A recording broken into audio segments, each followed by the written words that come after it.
Yeah, so thank you very much. My name is Clarence Kaguora, known as CK7. I'm an entrepreneur. Politically, I'm known as the GenZ President and yes, the incoming Kikuyu MP. So anyway, on to the topic.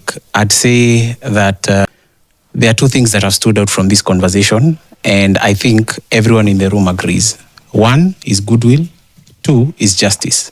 Both of those items are lacking from these recommendations.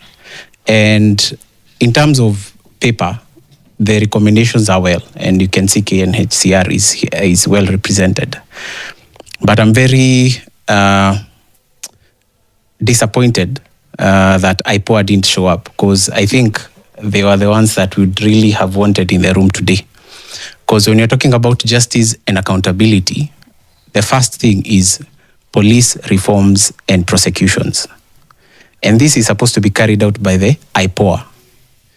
There is one name in IPOA that does not reflect that organization, which is independent. Yeah?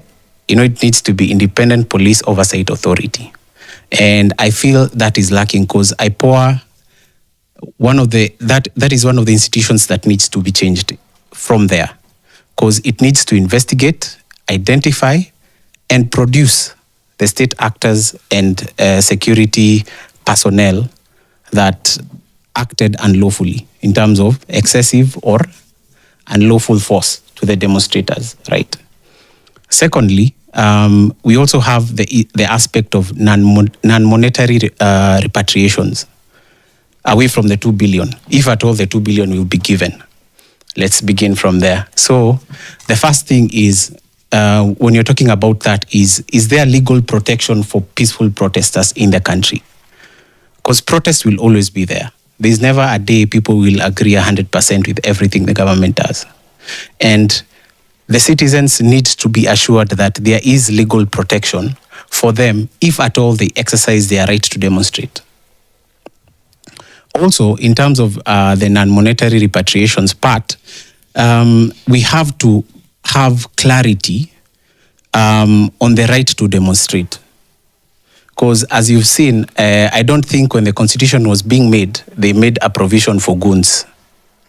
So also, I think that needs to be updated, because nowadays we can see goons left, right, center. And I think, you know, the same way we update the software for the phone, I think they need to be taken account, because they are major players right now.